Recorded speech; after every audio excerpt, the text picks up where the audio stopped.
parou para pensar sobre o seu comportamento? Às vezes essa reflexão é necessária, porque segundo especialistas, nós temos a tendência de repetir os mesmos padrões de comportamento. E esse é o tema dessa reportagem especial. Nossa conversa é com a psicóloga Márcia Dolores, que vai nos dar dicas de como mudar os nossos hábitos e conceitos que deixam a nossa vida muito mais leve. Acompanhe a entrevista. Bom, Márcia, então a gente tem hábito, né, de desenvolver vários comportamentos e que às vezes a gente nem percebe, né? Mas isso implica totalmente na nossa vida, né? Total. Isso influencia a nossa vida, dá direção para a nossa vida, faz você ser mais feliz na sua vida ou você ser mais frustrado, faz você ter mais motivação, menos energia. É muito interessante. O pensamento, ele reflete por meio da atitude na nossa vida. E por meio, principalmente, Débora, das nossas escolhas, que é uma coisa que a gente acaba achando que ficou com pouca opção. E não, os nossos padrões emocionais, psicológicos e mentais, eles nos fazem ou ter mais opções para escolha, ou você sempre repetir as mesmas escolhas, sem perceber. Você vai sempre da mesma forma para o mesmo lugar. A gente busca um pouco isso, essa comodidade que é boa também, mas que vale a pena a gente observar quanto ela limita o teu potencial, o seu talento, né? Você elenca 3 constantes, né, repetições de comportamento que a gente fala, né, que a gente às vezes inconscientemente acaba, né, pensando. Vamos falar sobre cada uma delas? Que eu achei até um pouco curiosa, engraçada, mas que é verdade, faz todo sentido. A primeira é: tenho dedo podre. Como assim? Esse é muito comum, eu acho, Débora, que esse vem dos primórdios, porque uma coisa importante para a gente falar, às vezes nós nos deparamos, desde o ambiente corporativo, como empresa, por exemplo, familiar, que tem um padrão que vem do bisavô, que já nem está mais lá, como também o indivíduo na vida dele pessoal e profissional. Ele repete um padrão que este, por exemplo, dedo podre, ele é uma fala que com certeza está lá atrás, mas que você vê as pessoas falando: eu tenho dedo podre como?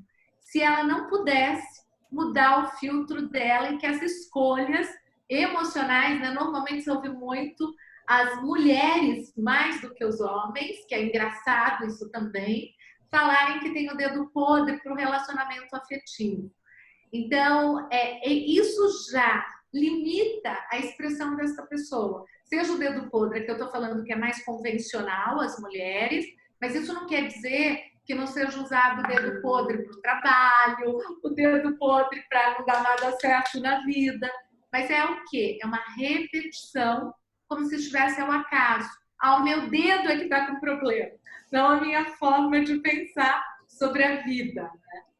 Essa segunda aqui eu tenho certeza que todo mundo já falou. Que é na segunda-feira eu começo. Na segunda eu começo a dieta, na segunda eu começo a atividade física. Na segunda eu deixo de procrastinar. Este negócio eu vou tirar da frente e vou resolver. Na segunda-feira a vida vai ser diferente, você sabe, Débora, que eu faço normalmente no final do ano, quando eu escrevo alguma coisa, a gente escreve sobre planos. Eu sempre digo que este padrão da segunda, ele é similar ao padrão da virada do ano. Que parece que quando o calendário chegar em dia 1º de janeiro, tudo mudou na sua vida. E se você ficar só sentado e passar pelo Réveillon sem reavaliar a sua vida, nada vai mudar. Assim é a segunda-feira. Inclusive, existe uma estratégia que eu acho que é muito legal, para quem quer sair desse padrão de só falar que vai mudar na segunda e continua, é dedicar, assim, no final de semana, para escolher um comportamento que deseja mudar e pensar no planejamento, pensar no resultado que se quer. Por exemplo, você citou a dieta, que é muito comum, e a atividade física é muito comum, são os campeões. Então, eu vou começar a atividade física na segunda. Então, assim, final de semana eu vou colocar o pé na jaca, porque aí na segunda eu começo vida nova. E efetivamente, se você não pensar no resultado daquele objetivo para a tua identidade, você vai fazer a mesma coisa. Então, valeria aqui, para quem está acompanhando, parar, pausar um pouco no final de semana e falar do que eu estou falando, que eu quero fazer, que efetivamente eu quero, qual é o resultado e qual é a primeira ação. Vai de passo a passo, pouco a pouco, para chegar no resultado. E o terceiro é a culpa não é minha. O que esse representa? É sempre colocar a culpa no outro, nunca admitir que você de repente falhou ou que, né, não, eu realmente me atrasei, não realmente eu agi de uma maneira errada. Sim, esse padrão é um padrão, inclusive, que envolve os outros, se a gente pensar de um jeito mais profundo.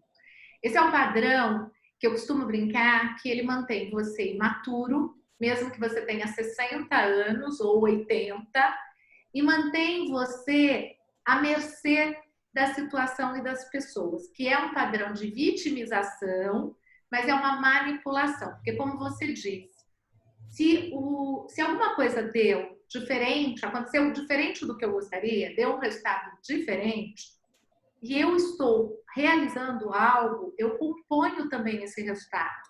Então, ter a humildade, e aqui eu vou brincar, para todo mundo que está aí, né, antenado, ouvindo, assistindo.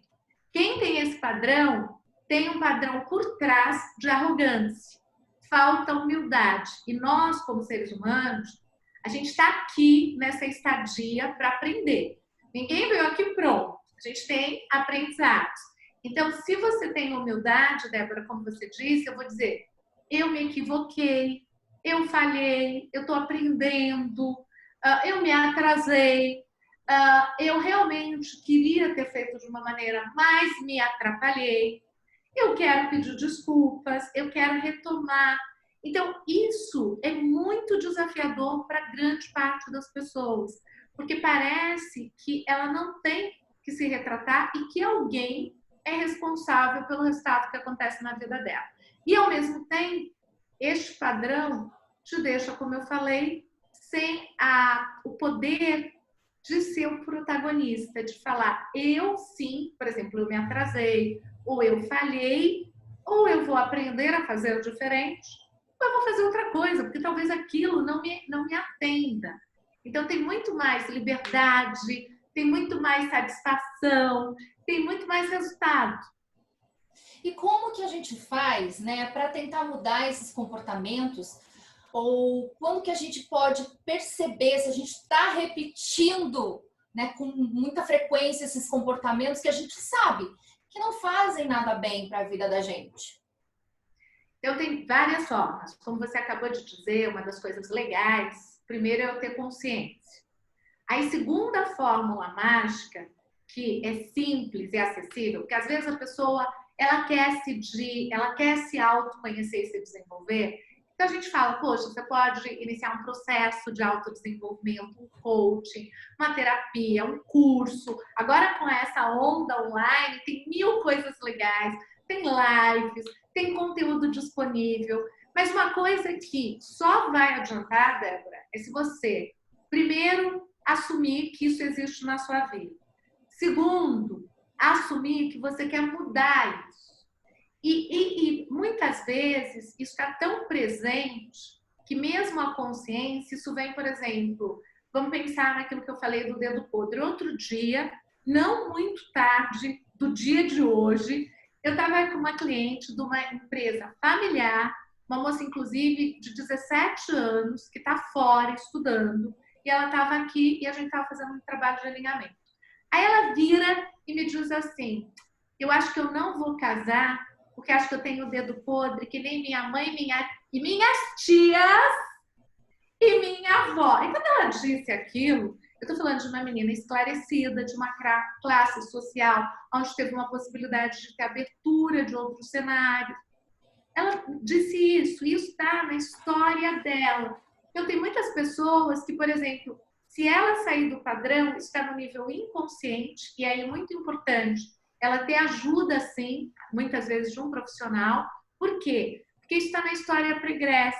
É como se Se ela der certo, se ela tiver sucesso, ela não faz parte dessa linhagem de mulheres. É como se ela não fosse da família.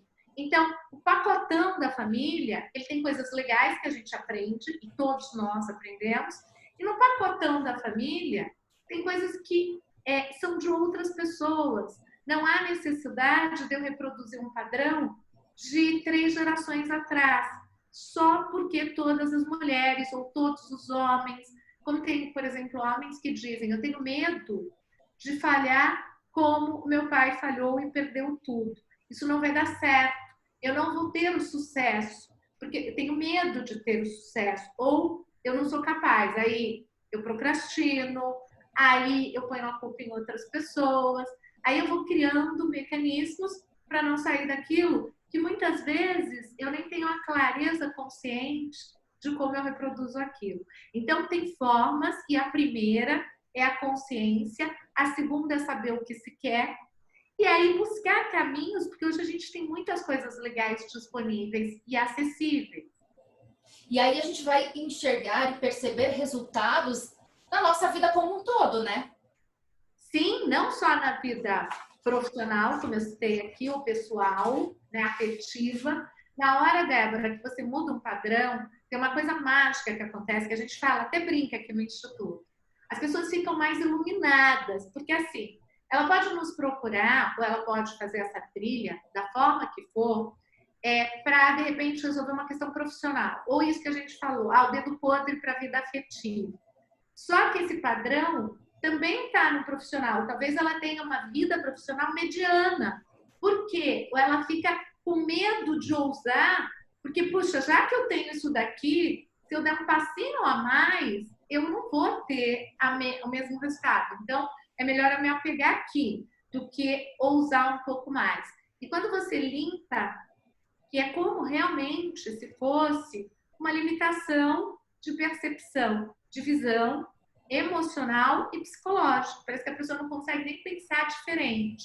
Na hora que ela tira isso, que ela traz isso para a identidade, que ela fala, nossa, isso era uma programação. Eu posso ter um outro jeito de viver a vida. A vida parece que se revela e eu brinco. As pessoas ficam mais bonitas, elas ficam mais altivas, elas ficam mais vivazes, mais saudáveis, porque ela vai fazer o que faz sentido nessa vida para ela. E eu acho que a gente está vivendo um momento na pandemia que nós nos demos conta da brevidade da vida. Então, assim, não dá para ficar repetindo um padrão da minha avó, do meu avô, uma crença da minha cidade, porque a vida é breve. Então, que eu faça a diferença escolhendo um outro jeito de pensar que me deixa feliz. E esse foi o tema dessa reportagem especial. Continue de olho na programação do Hit Notícias para acompanhar outras entrevistas com especialistas com muitas dicas para você. Até mais!